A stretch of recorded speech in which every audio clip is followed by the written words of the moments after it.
Shabbat Shalom. This week, we look more into the life of Abraham.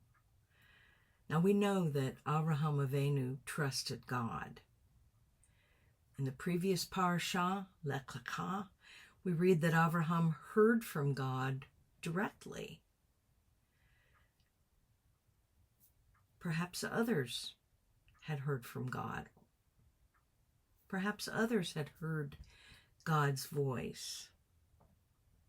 Although we are not told, God may have spoken to other people. Perhaps many other people.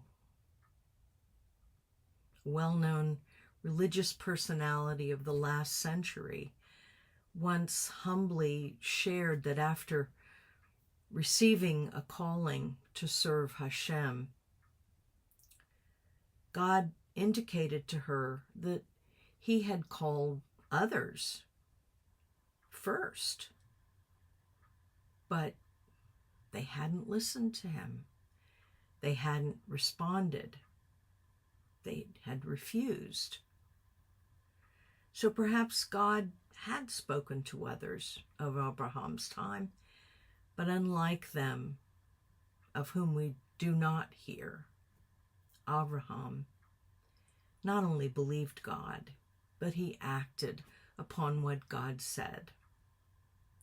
And it was this action, this response to God, that is credited to him as righteousness. Vayeira is from the Hebrew root to see, and it relates to vision and those who are truly visionaries.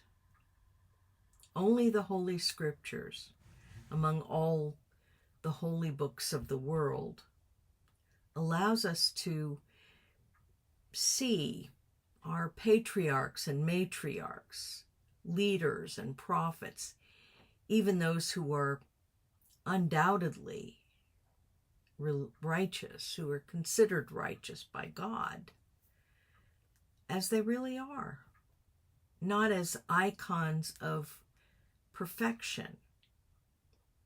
They're not perfect. They're not always right. They're not always holy. They are human. Only God is holy. And it is only God's standard of righteousness which set the godly apart from the wicked. In our Torah portion, we even see Abraham entering into a discussion with God about really his nephew Lot.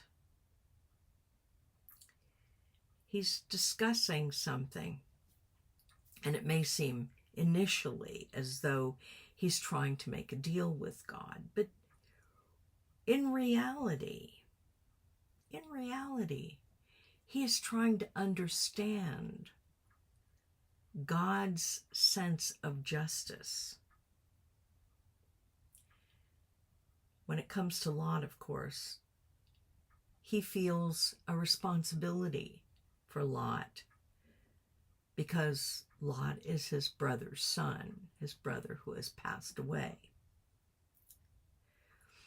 Now, God made amazing promises to Abraham and to his descendants. He said that Abraham and Sarah's descendants would be as the stars of the heavens and also as the sand of the sea, a remarkable commitment made to a couple who had no children. God said that Abraham's name would be great, universally honored, highly regarded, and that all peoples of the earth would be blessed through Abraham. Hashem told Abraham that he and his descendants would have the whole of the land of Canaan as an eternal inheritance. God promised Abraham and Sarah a son, and it is upon this promise, the most important of Of all the promises that were made to Abraham and Sarah, this promise, upon this promise depended the fulfillment of all the other promises. In chapter 12, verse 2, God said, I will make you a great nation, which implies that Abraham and Sarah will have children and children's children. In chapter 15, verses 1 through 3, God specifically promised a physical son to Abraham and Sarah. And in chapter 17, verse 7, promises are made by God to Abraham and Sarah and to their descendants after them. By this time, of course, Abraham and Sarah, having begun their odyssey of faith already in their 70s, had arrived at a very ripe old age with no son in sight. Abraham and Sarah faced a dilemma, a sort of crossroads of faith. All of the promises made by God depended upon Abraham having a physical son. Abraham and Sarah were clearly past the time when they could physically expect to, or even hope to have a child. What should they do? What would you have done in their place? They'd already waited for such a long time. So now Sarah and Abraham found their own solution to the dilemma.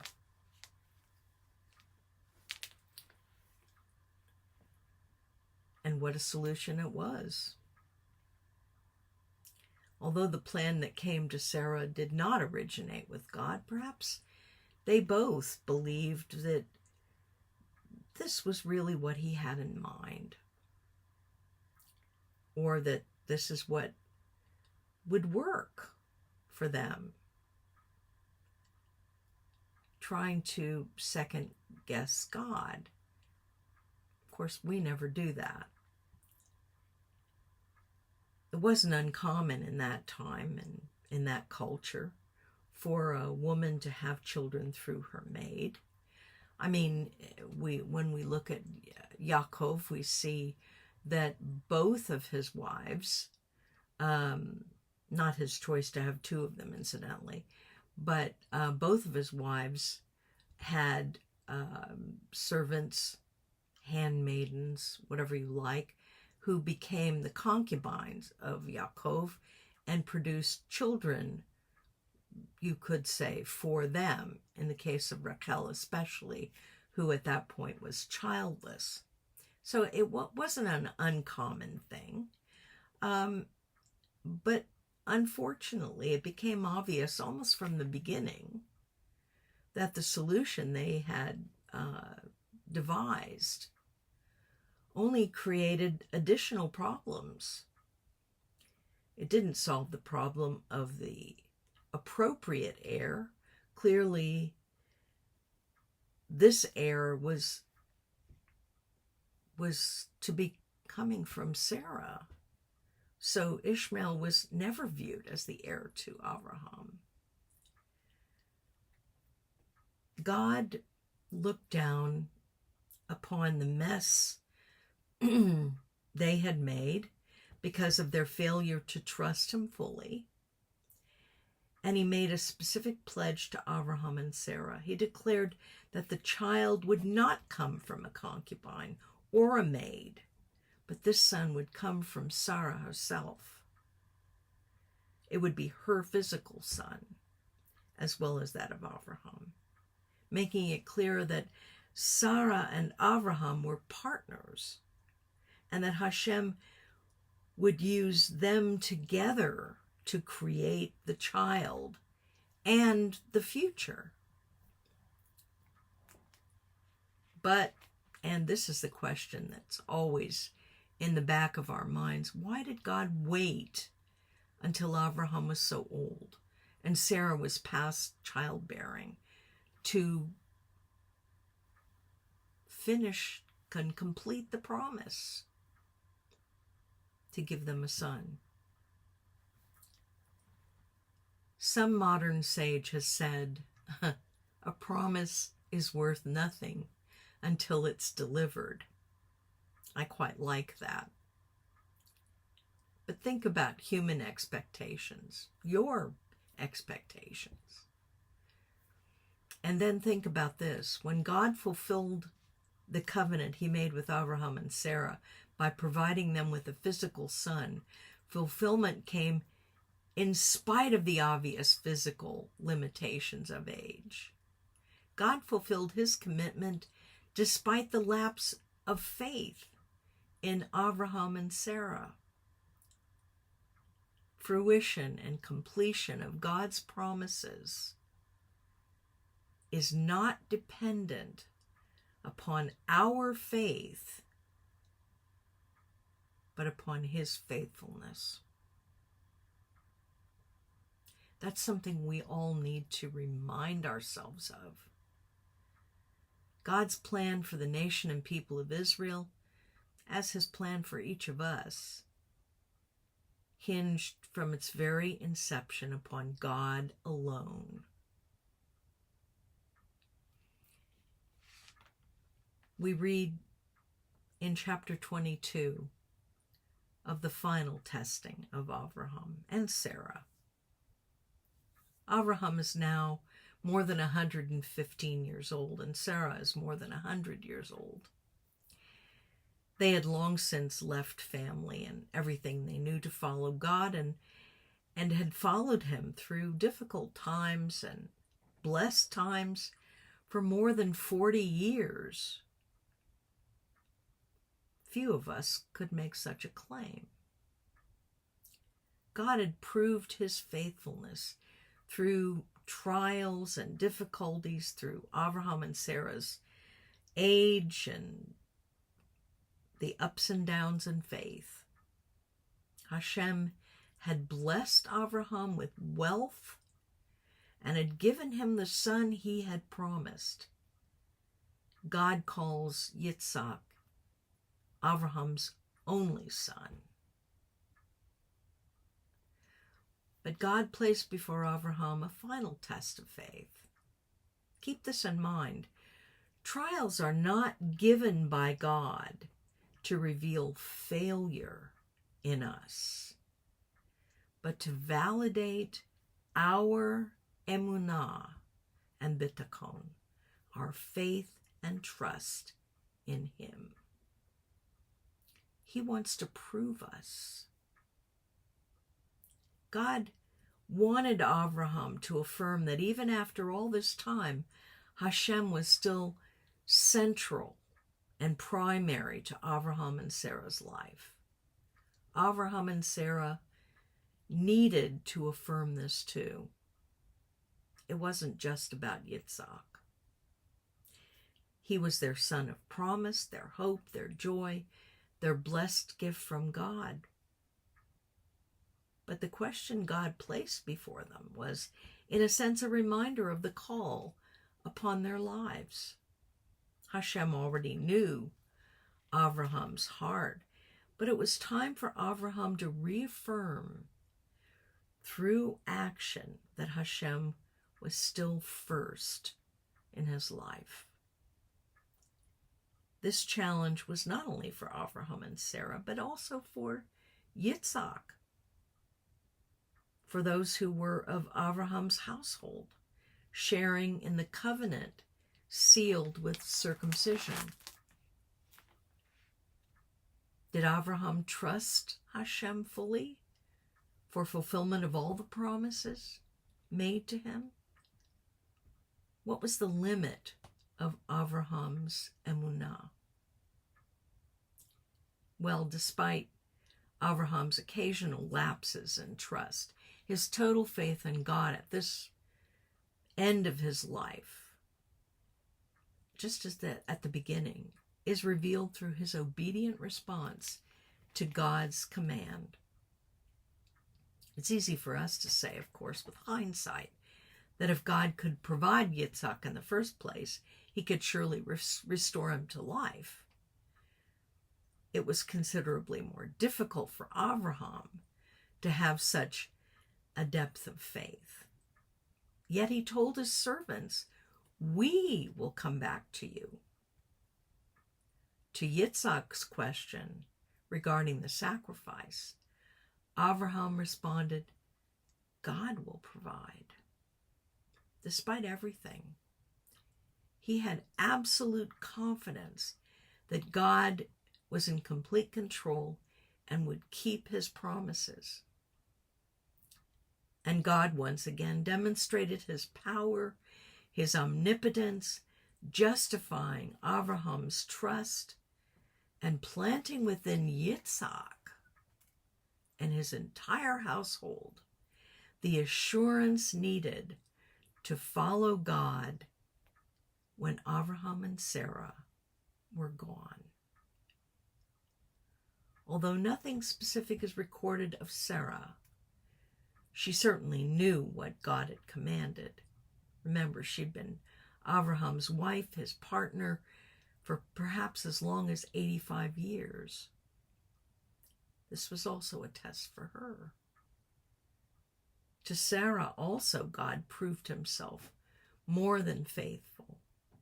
Yitzhak was given a second time to Abraham and Sarah as the son of promise, a clear demonstration to everyone that Yitzhak alone would be the conduit through whom God would fulfill the promises he made to Abraham. Does your faith stand every test? We all have trials and tests in our lives, but God never disappoints the expectation he has raised. Be careful to rely solely upon his genuine promises and not upon wishes and hopes based in your own desires. God is always faithful, even when we are proved faithless. And he will never leave us or forsake us, no matter what sort of mess we get ourselves into. He knows that we have holes in our faith, areas in which we don't trust him fully. And he wishes to show them to us, to repair them, and to make us stronger and complete. For Abraham, all the trials and the difficulties he had experienced, some of them demonstrated his faith, others perhaps not so much, culminated in the Akedah, the sacrifice of Yitzhak. All that had happened in his life prepared him for this event. When the final trial came, he had been prepared by God, both by his experiences, the times in which he trusted, times in which he didn't trust. All of them were part of a whole, directing him forward. His faith had been strengthened in preparation for this day. That's why the scriptures say of Abraham, he believed God and it was accounted to him for righteousness.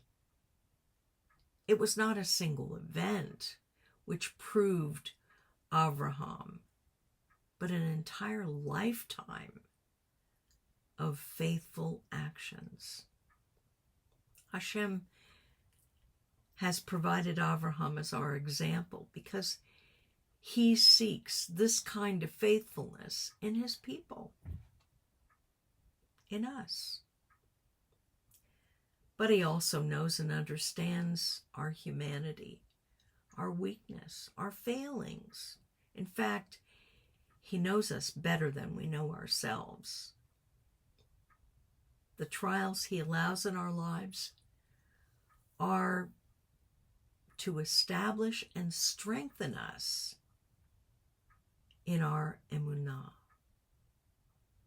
so that like Abraham, and as described by Rav Shaul, we may run the race and finish the course.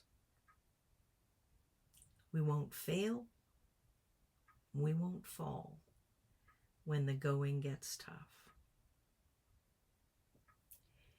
It is Abraham's perseverance in obedience that is to his eternal credit.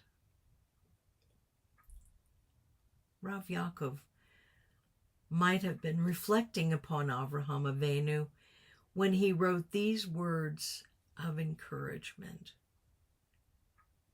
When all kinds of trials and temptations crowd into your lives, don't resent them as intruders, but welcome them as friends. Realize that they come to test your emunah and to produce in you qualities of endurance. But let the process go on until you find you have become people of mature character and integrity with no weak spots. Another testimony of faith is found in the narrative of Eliyahu. This is the testimony of a destitute widow who came to Eliyahu. She was not an important person, a matriarch, or even a woman whose personal name is recorded for us.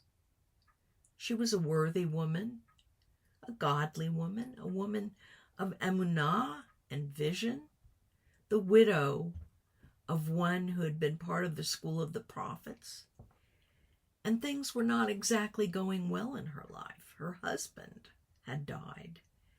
Most likely his death was premature. He had left her badly off with debts to pay and nothing with which to pay them. She came to Eliyahu because he at that time was the head of the school of the prophets, someone she knew, a person of authority who spoke with and heard from God. She came to the prophet seeking what she had the faith and vision to believe God would do to provide for her, because on her own she could not satisfy her debtors. She was unwilling to do what others might have done in her place, perhaps what even friends suggested, to sell one of her children into servanthood or slavery. She believed God would act on her behalf. Otherwise, she wouldn't have come to Eliyahu. In addition to her inability to pay the debt, she and her children were in danger of literally starving to death. But she trusted God not only for herself, but for her children. Her faith was simple. It was absolute. Eliyahu had a solution for her problem, which rested directly upon the quantity and quality of her faith. Although she didn't know it, her faith was not only tested, but it was quantified. It was measured by the number of neighbors she contacted and the quantity of containers she acquired.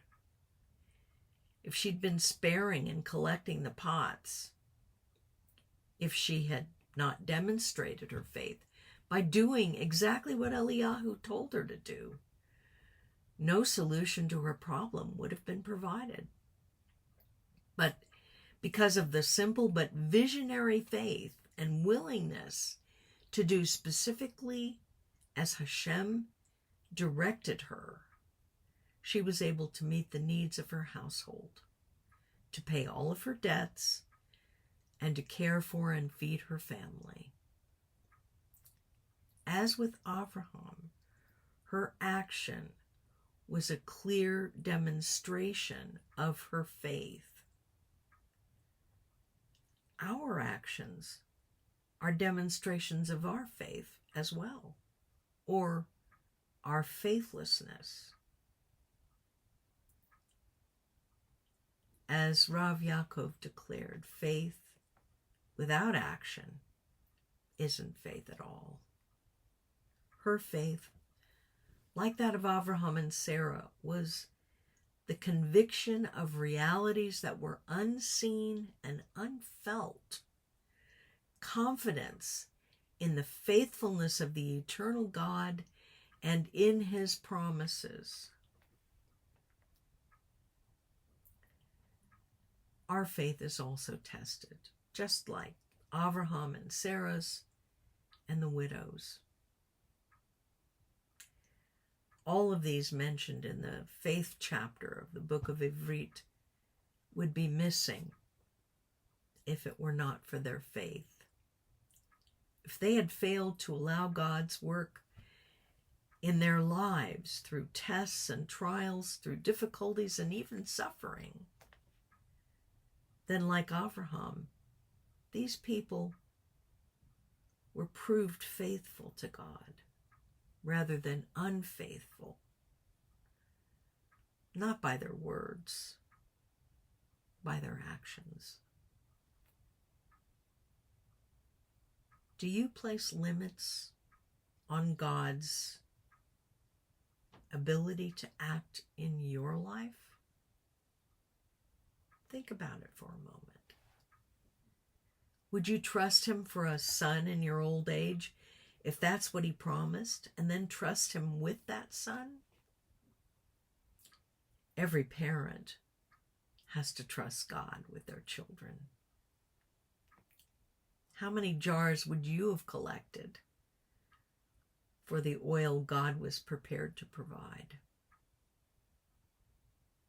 How far does your faith stretch daily for provisions and needs, for health, for strength, in relationships, on a job? Do you have faith in God for the important things as well as the small things? And does your trust extend to every area of your life? Or do you have holes in your faith that Hashem desires to heal? Giving God the honor and glory is something we have to practice. It is his due. But we must become visionaries, believing he is fully trustworthy in every way and for every area of our lives. For our family, for personal strength, for courage, for jobs and provisions, for relationships, wholeness, wisdom, direction, purpose, protection, for the present and for your future. Believe that God alone knows what is best for you, and that he will always accomplish in your life what will move you forward in faith and power when you remove the limits. Trust God to provide only that which is genuinely good for you, even if it isn't what you want. Our parashah this week has been about faith and lack of faith. Only the Holy Scriptures allows us to see the heroes of our faith as they really are. Not perfect, not always right, not holy, but completely human. Even when it comes to Avraham Avinu, we're permitted to see the flaws and imperfections. We see that he is human, just like we are. And this enables us to understand the clear distinction between even a good man, a great man, a righteous man, and the eternal God. Like Abraham and Sarah, we experience both success and failure in our lives. As we grow in faith, we mature through the lessons God provides.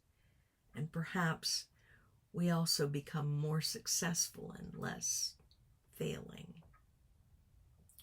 Choose today to allow Hashem to take you beyond the limits of your personal faith, in the knowledge that He will never fail you, and that your faith will be expanded and strengthened. God bless and keep you. Shabbat Shalom.